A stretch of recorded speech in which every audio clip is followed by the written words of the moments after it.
Bien, en el recuadro A quiero que ustedes observen la parte central y que cuenten hasta 15. Quiero que me digan que observan qué sucede con el punto amarillo que está ahí al lado. En el recuadro B ven ustedes que hay dos líneas que avanzan a la par, pero quiero que me digan si es que en ese principio, en estos momentos, sienten que una avanza después de otra. En el recuadro C vamos a ver a Scratch, un personaje de la película Era de Hielo, y quiero que me digan a ver si sienten que, bueno, o perciben que él sale de la pantalla. Y en el recuadro D, bueno, eso no era un engaño, parte de un engaño en esta parte inicial, puesto que es una imagen, ¿sí? No es como el resto movible, aunque estoy seguro que a ustedes le da la sensación de que sí se mueve. Pero si se fijan detenidamente o dan pause al video, pueden ver que en efecto, ¿no? Sigue moviéndose. Entonces, eh, ¿a qué va todo esto? Pues hoy día vamos a ver el tema de la percepción y quería iniciar pues con estas ilusiones ópticas. Bien, así vamos a ver la percepción y vamos a continuar, ¿está bien? Habíamos visto en una parte inicial pues a las escuelas de la psicología como ciencia y ahora vamos a ver pues la percepción, que es una continuación del video anterior, que es la sensación. Sin más dilatación del tiempo, entonces vamos a por el tema. Bien, las escuelas psicológicas. Habíamos visto ya este recuadro, solo que ahora está en el orden cronológico, ya está mejor organizado. Vemos que la primera escuela psicológica era el estructuralismo y él nos decía pues, ¿no? que todos los procesos conscientes se reducían a sensaciones, imágenes y sentimientos. Luego habíamos visto el funcionalismo que estudiaba pues, ¿no? las funciones adaptativas eh, del organismo al ambiente. ¿Está bien? Y luego hemos visto la reflexología de Iván Pavlov, ¿no? A quien tenemos en imágenes, por cierto. Vamos a él que nos decía, ya estaba estudiando los estímulos, ¿no? De una manera más experimental, más estructurada, de los trabajos pues, que habían hecho sus antecesores, los psicofísicos. Ahí tenemos, por ejemplo, a Fechner, ¿no? Muy bien, ahora llegamos a la Gestalt. ¿Y qué dice la Gestalt? Bueno, sí, las escuelas psicológicas anteriores, en efecto, han podido discernir cómo es que llegan los estímulos hacia nuestro cerebro, pero cómo es que, ¿qué sucede? Llegan así de golpe, entonces lo que hacen ellos es investigar, ¿está bien? Y dice que no, la suma de estímulos, de sensaciones, pues no ingresan así de golpe a nuestra cabeza, sino que va a haber algunas prioridades, alguna forma de algunos principios psicológicos que van a organizar toda esa información y van a poder observar todos esos estímulos como una totalidad. Es así que vamos a concentrarnos hoy a lo que proponen los de la psicología gestal. Bien, antes de hablar de la percepción sería bueno pues regresar a la noción de lo que es la sensación. Solamente para recordar, aquí les voy a dejar arriba una tarjeta para que ustedes puedan regresar al video en caso no les quede muy claro esto de lo que es la sensación. Bien, decíamos que la sensación era el proceso psíquico de tipo cognoscitivo, ¿sí? Y recordemos que es el primer proceso cognoscitivo que va a permitir captar la información aislada de los objetos. Venga, la sensación va a permitir distinguir pues, ¿no? Los diferentes estímulos, por ejemplo el color, el sabor, el olor o la textura, ¿no? Bueno, eso es lo que va a hacer la sensación. Ahora, una vez que ya está dentro de nuestra cabeza, ¿cómo es que nosotros realizamos? Pues, ¿no? ¿Cómo hacemos el fenómeno de interpretar? Bien, para esto nos va a ayudar pues la percepción, ¿sí? La percepción va a permitirnos integrar toda la información captada por los sentidos, ¿está bien? Y vamos a darle a ello pues un significado y vamos a poder hacer una representación del objeto que está fuera de nosotros ahora en nuestra mente, ¿está bien? Eso es la representación, tenerlo en la mente. Muy bien, y con esto pues podemos nosotros ver, ¿no? Por ejemplo, acá tenemos colores negros, es una información captada del entorno, ¿sí?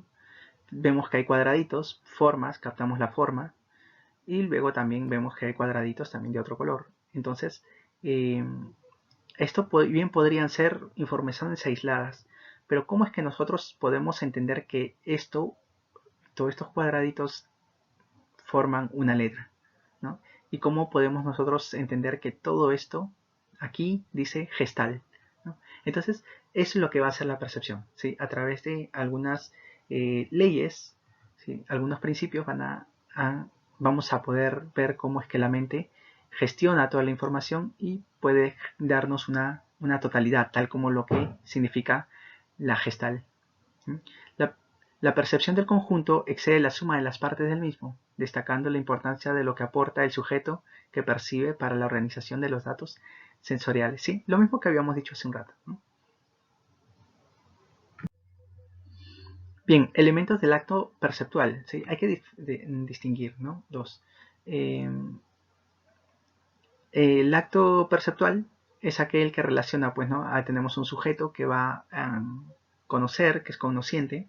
Tenemos también a un objeto que va a interactuar, pues, con el sujeto que está conociendo y vamos a tener un precepto, ¿está bien? Un precepto que va a ser la representación mental del objeto, ¿sí? La representación mental de un objeto. Y vamos a ver que de este objeto, este sujeto ha captado pues el color, las formas, etcétera, ¿no? Muy bien. Y dentro de este percepto vamos a encontrar algunos elementos, ¿sí? El elemento sensorial, por ejemplo, que es el percepto que el percepto integra cualidades sensoriales, claro, lo que habíamos dicho, ¿no? Formas, colores, a lo mejor textura, ¿no? Lo toca, parece un algodoncito. Bueno, esos son los elementos sensoriales. Luego vamos a ver que elementos representativos son los elementos no directamente percibidos, pero que el sujeto se presenta en el percepto, ¿no? Por ejemplo, ya está viendo este sujeto al objeto, ¿no? Entonces, a lo mejor tiene la nariz un poco tupida y no va a sentir cómo huele, pero a lo mejor él ya había recordado con anterioridad, bueno, él sabía, mejor dicho, con anterioridad que tenía un cierto olor, la llama. Entonces, ahí también esa información lo va a añadir en el percepto, ¿sí? Elementos que no están directamente en el objeto, pero que el sujeto lo añade pues al percepto, ¿no? Muy bien. Y el elemento ideativo, bueno, que la suma de todas estas, de toda esta información, de todos los datos recopilados del medio, pues va a ser interpretado, va a ser unido como una totalidad y va a ser interpretado, ¿no? Esto entonces sería una llama, porque tiene tales elementos, esto, ¿no? Muy bien, a eso se refiere elemento ideativo. A ver, ¿qué dice acá? Dice, la percepción tiene como base fisiológica a la sensación. Claro, ¿no?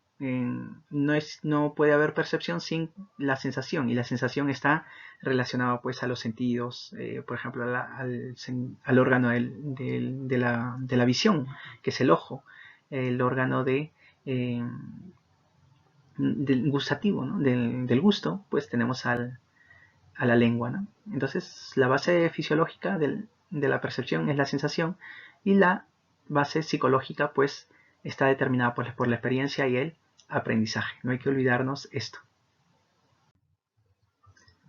Funciones de la percepción. Bien, vamos a ver que las funciones de la percepción es integrar, interpretar y discriminar, ¿no?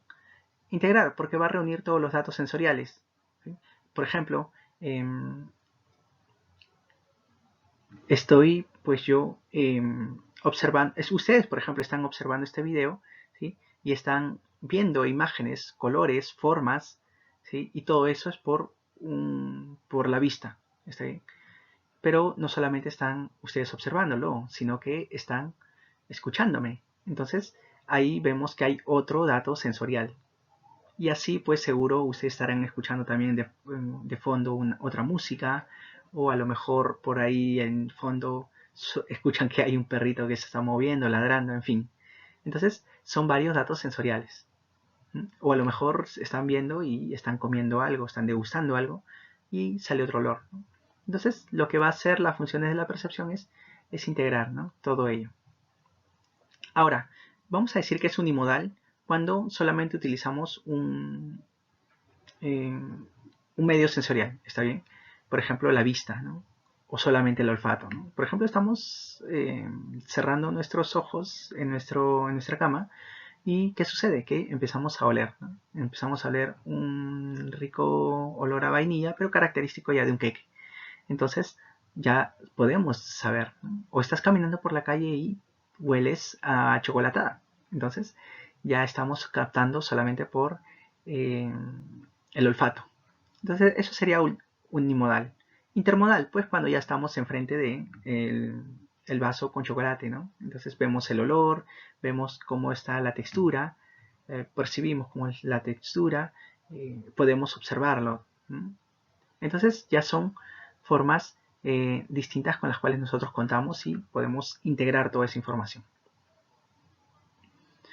Muy bien, a ver, otro dato. Vamos a ver esta imagen. Integrar, podemos ver quizás a lo mejor por aquí una forma, ¿no? Podemos darnos cuenta. Y eso sería pues unimodal, porque solamente estamos observando. Los datos que estamos recopilando es a través de la vista, ¿sí? Sería intermodal, si es que tuviéramos, por ejemplo, un perrito por aquí y lo observáramos, lo oliéramos, lo escucháramos, entonces ya sería intermodal, ¿no? Todas esas diferentes eh, informaciones captadas pues eh, y recopiladas en nuestra mente. Interpretar, ¿le da un significado al dato sensorial? Claro que sí, ¿no? Por ejemplo, estamos viendo aquí la imagen y estamos pues eh, interpretando la información que nos viene pues de esta imagen, por ejemplo, ¿no? Muy bien, discriminar. Bien, permite encontrar semejanzas y diferencias entre las cosas que se experimentan. Claro que sí, ¿no? Por ejemplo, vemos manchas, manchas, manchas, manchas y podemos que a través de un juego de luces eh, podemos decir que aquí hay un perro dálmata, ¿no? Porque tiene manchitas y todo ello. Muy bien. A ver, ¿qué dice acá? Tendemos a reunir los estímulos visuales en formas completas. Este proceso incluye el procesamiento ascendente de la sensación, claro, lo que hemos hablado en un momento, ¿no? Y el descendente de la percepción. Entonces, ahora que estamos hablando de la percepción, pues estamos ante un procesamiento descendente. Bien, los factores de la percepción. Tenemos tres factores: factor biológico, factor social y factor psicológico. Bien, vamos a ver que el factor biológico dice que está por su relación con los nervios neurológicos sensoriales estimulando las áreas sensoriales del cerebro. Podemos poner un ejemplo: las personas que eh, tienen la condición de daltónicos, ¿no? Estas personas no pueden exhibir algunos colores como si lo hacen la mayoría de las personas. Entonces, ahí podemos ver que el factor biológico va a jugar un papel importante en cómo ellos perciben, ¿no? Entonces, también podemos observar, ¿no? Hay algunas personas que tienen algún problema con el órgano auditivo, entonces también va a afectar, ¿no? A lo mejor va a escuchar muy bajo o va a escuchar muy fuerte, ¿no? Las personas, por ejemplo, con autismo tienen hiperacusia, ¿sí? Entonces van a interpretar, van a percibir, mejor dicho, las informaciones de un modo distinto. A ver, el factor social va a influir, la cultura, las tradiciones y otros estímulos que son parte de la sociedad, ¿no? Por ejemplo, ¿no? En un pueblo, un lugar donde hay muchísima religión, pues las personas podrían decir que hay apariciones, ¿no?, de personas o de entidades divinas o muy queridas, ¿no?, o veneradas.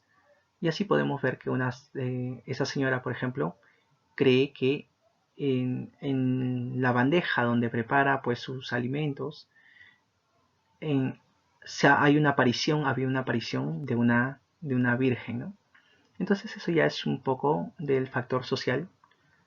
Si hay otra sociedad que no cree en estas apariciones, pues no creo que haya, pues no va a haber este tipo de respuestas, ¿no? Pero dado que la señora cree que si hay apariciones, pues va a tener esta bandeja pues como elemento muy querido o respetado o en todo caso venerado.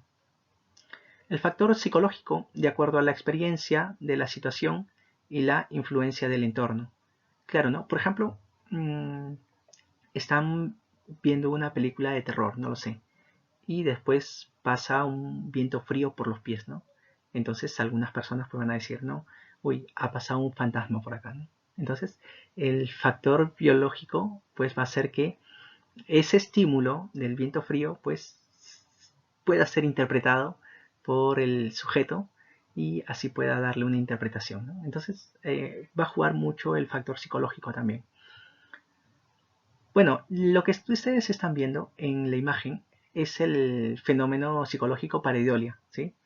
Que básicamente consiste en reconocer algunos patrones significativos como crear caras, o en este caso, ¿no? Figuras en, en estímulos ambiguos y aleatorios, ¿no? Claro, esto es muy ambiguo, ¿no? Ni siquiera se parece, pero eh, las personas pues creen que hay elementos así, ¿no? Incluso no pasa solamente con eso, ¿no?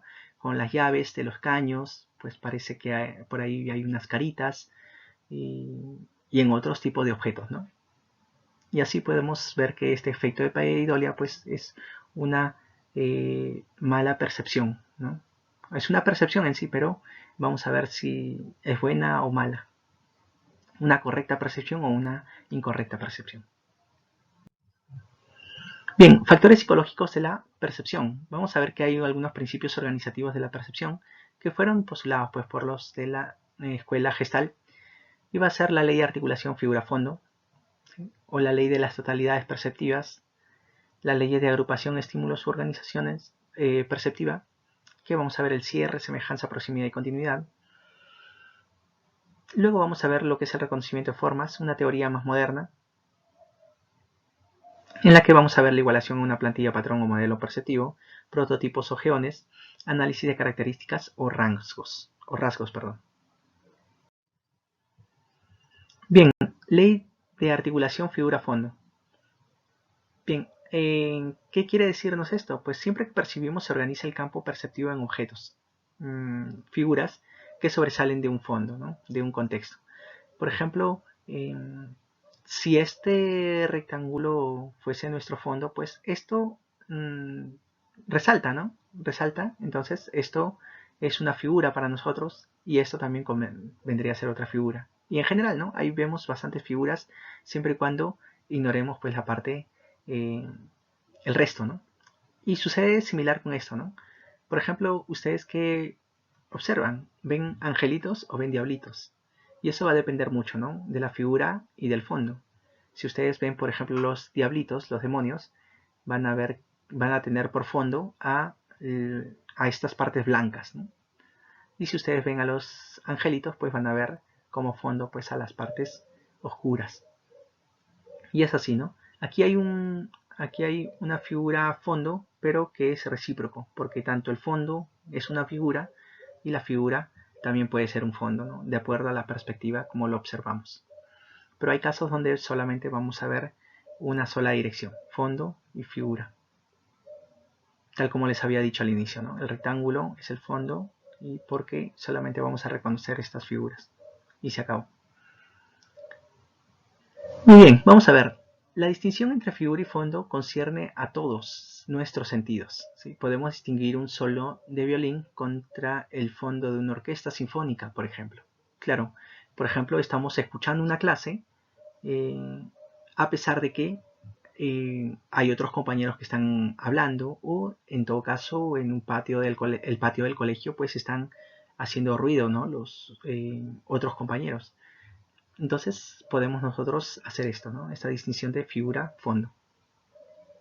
No solamente se rige a lo visual como estamos viendo nosotros ahora en esta diapositiva.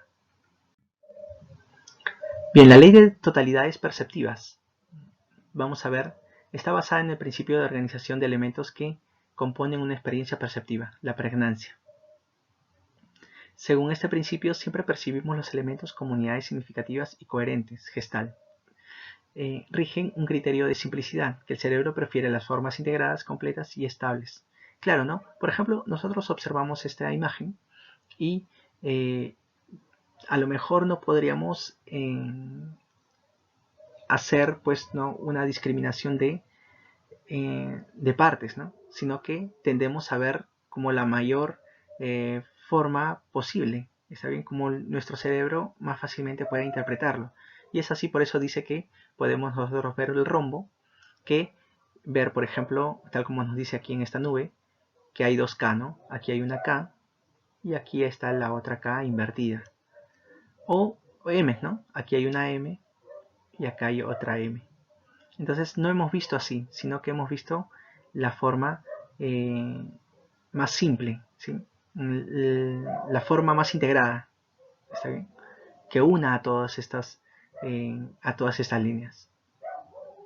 Y de eso se trata la ley de totalidades perceptivas, ¿sí?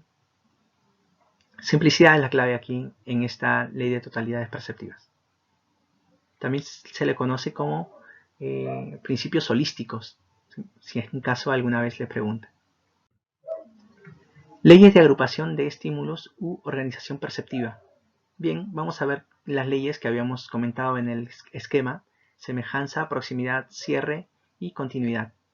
La semejanza, bueno, tendencia perceptiva de agrupar objetos que son similares en apariencia, ¿no? Por ejemplo, a pesar de que todos los círculos están unidos, pues podemos ver que hacemos una correspondencia de rojos y círculos negros, ¿no? Entonces eso, ¿no? Comenzamos a agrupar, a pesar de que no están tan cerca o simétricamente distribuidos, pues podemos hacer la agrupación de rojos y negros por semejanza. Proximidad, tendencia perceptiva de agrupar objetos que están próximos, ¿no? Por ejemplo, acá vemos que el puntito está separado. Aquí estos cuadrados generan pues un espacio entre ellos y podemos observar así columnas.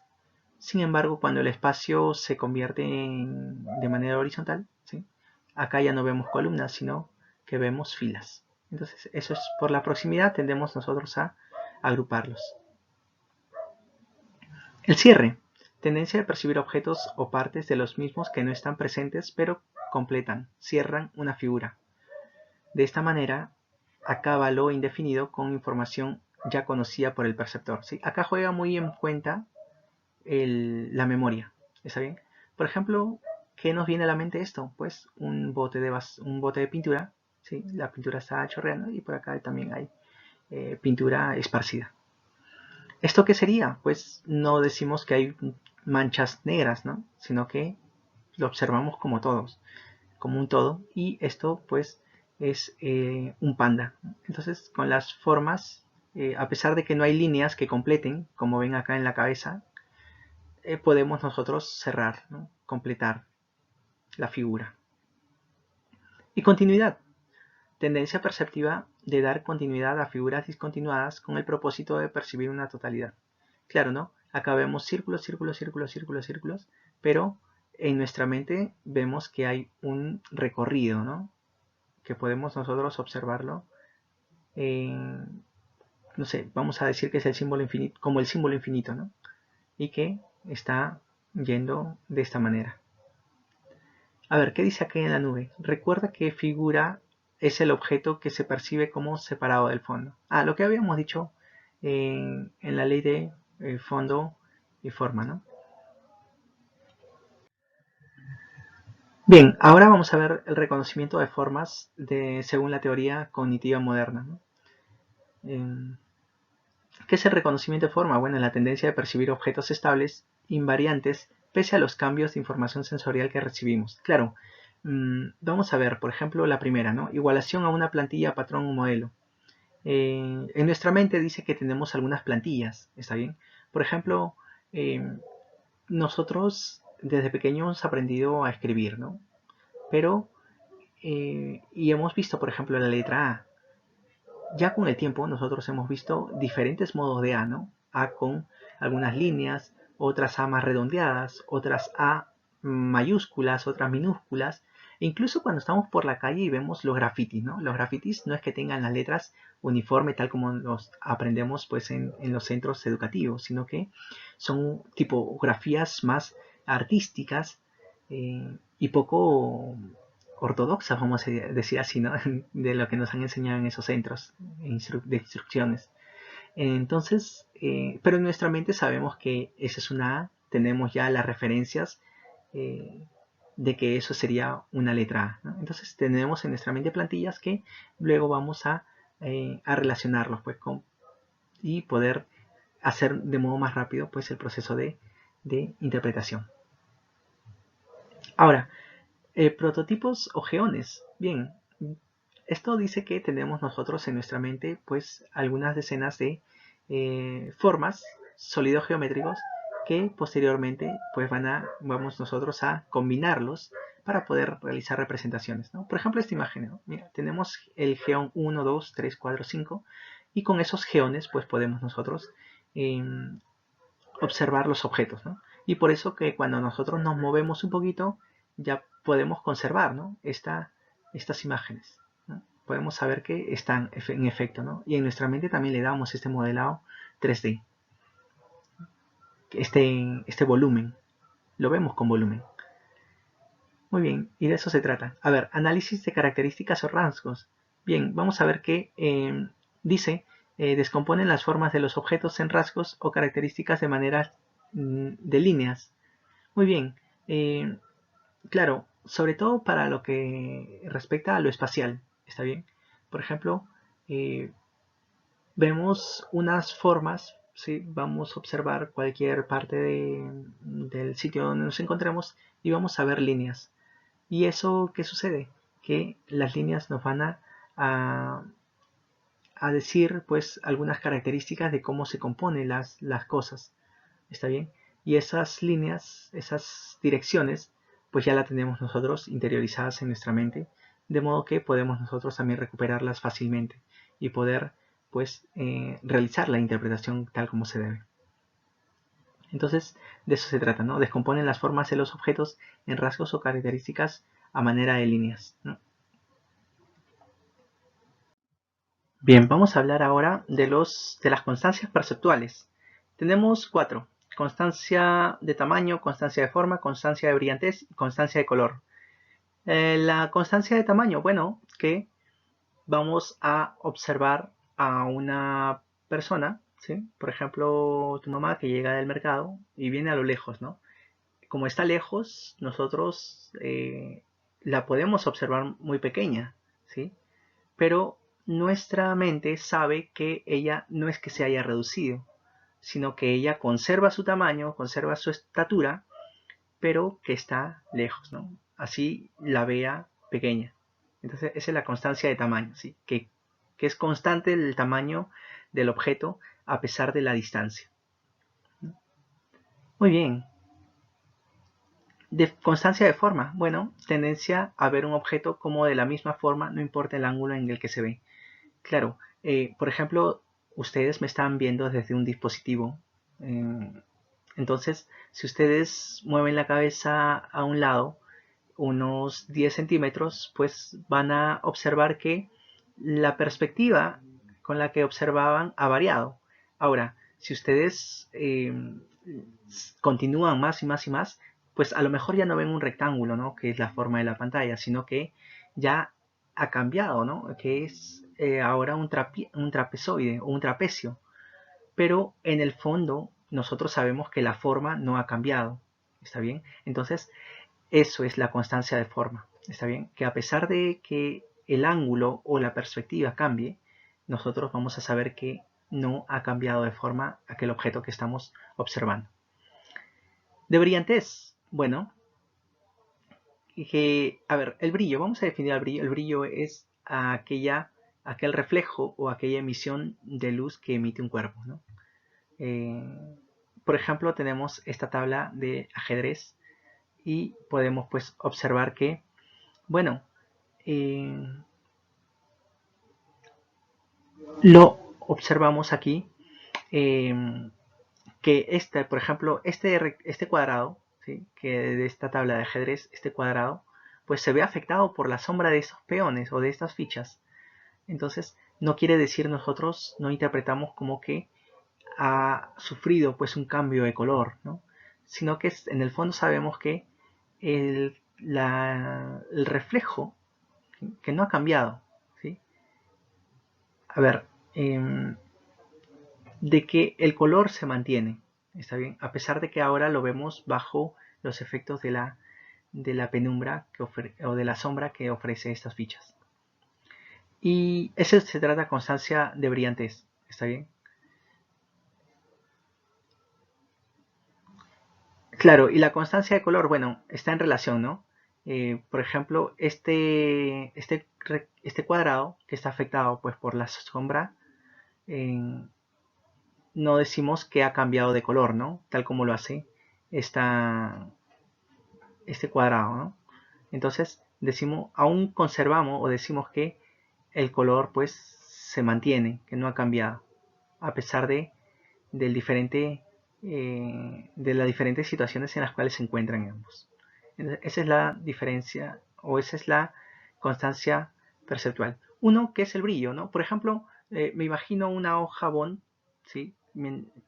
Y al lado de una vela, ¿no? Entonces la vela tiene un determinado brillo y va a generar pues alguna eh, percepción particular de esa hoja. Que no es lo mismo que lo veamos con un foco, que no es lo mismo que lo veamos con la luz natural de un mediodía, ¿sí? Eso, depende del brillo. Y ahora, también nosotros no decimos que, por ejemplo, que el color varía, ¿no? Que el color varía, o nos resistimos a pensar de que el color va a variar si está aquí en la penumbra, ¿no? Como que está aquí bajo la luz normal, vamos a decirlo así. Entonces, eh, eso es, ¿no? De eso se trata, El color persiste. A ver, recuerda, un mismo dato sensorial puede generar múltiples perceptos o interpretaciones de significado. Claro, entonces podemos nosotros decir que va a haber más perceptos que sensaciones. Entonces eso podemos hacer una diferencia. Bien, ahora vamos con las alteraciones perceptuales y vamos a ver lo que es la ilusión, la alucinación y la agnosia. Bien, en lo que corresponde pues eh, a la ilusión, vamos a ver que es una percepción equivocada, ¿está bien? Los estímulos van a generar pues alguna forma eh, de que confunda pues a nuestra mente o a la forma, a los principios, a las leyes con las cuales hacemos las percepciones, ¿sí? Vamos a ver que hay una ilusión subjetiva y otra objetiva. Vamos a decir que es una ilusión subjetiva cuando estamos pues sugestionados o cuando estamos con miedo, ¿no? Por ejemplo, estamos viendo una película de terror en la noche y vemos una sombra, ¿no? Pero resulta que esa sombra es una proyección de algún mueble, ¿está bien? Algún objeto que se encuentra por allí. Entonces, eso, ¿no? La forma, el color, eh, estuvieron pues jugándole una mala pasada al sujeto. Y eso es subjetivo, ¿está bien? Por sugestión. Y vamos a ver la objetiva, que son características del objeto o del estímulo, ¿no? Por ejemplo, aquí observamos la imagen, que es una ilusión, y creemos pues que hay tres círculos que están girando, ¿no? Están rotando sobre un eje central, ¿no? Por el punto donde estoy poniendo ahora mismo. Pero si nosotros observamos mejor o más detenidamente, pues vemos que solamente los puntos suben y bajan, o mejor dicho, salen e ingresan, se integran, llegan al centro. Y no hay ninguna rotación circular, ¿sí? No hay ningunos círculos que están pues rotando, girando o trasladándose. Entonces eso es una ilusión objetiva, ¿no? Característica del objeto o estímulo.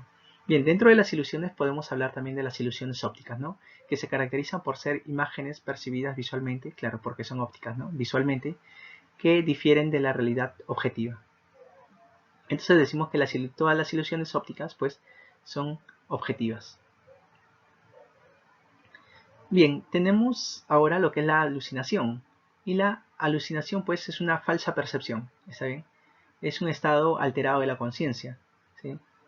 Que va a ser producido pues por el consumo de drogas o por estados particulares de la persona, tanto como padecimiento, alucinaciones por fiebre, por fatiga mental, ¿no? Seguro no has podido dormir muy bien, entonces como que las formas comienzan a cambiar o empiezas a escuchar, pues, ¿no? Voces, sonidos particulares o por psicosis también, ¿no? Por un estado mental que ya es, pues, de cuidado y necesita, pues, un tratamiento. Y así, entre otras formas, ¿no? Y la agnosia, la pérdida de la capacidad de reconocer estímulos sensoriales. Claro, en la agnosia, por ejemplo, tenemos, ¿no?, la prosopagnosia, ¿no?, que no podemos reconocer algunos rostros, la estereognosia, que está muy relacionado a lo que es algunos sonidos, y así podemos ir observando, pues, ¿no?, algunas dificultades o alteraciones, ¿sí?, que no nos permiten, pues, reconocer estímulos que nos brindan, pues, los sentidos. Bien, por último vamos a hablar acerca del fenómeno phi, que es una ilusión óptica. Claro, es ver un movimiento cuando se muestra una sucesión de imágenes, ¿no? Por ejemplo, tenemos una imagen donde falta un punto, después viene otra imagen donde falta el siguiente, y falta el siguiente, el siguiente, el siguiente, el siguiente, y eso es lo que nos genera ahora, ¿no? Estamos viendo que hay una sensación de movimiento, cuando en realidad pues son una superposición de imágenes simplemente, ¿no? No hay un movimiento real.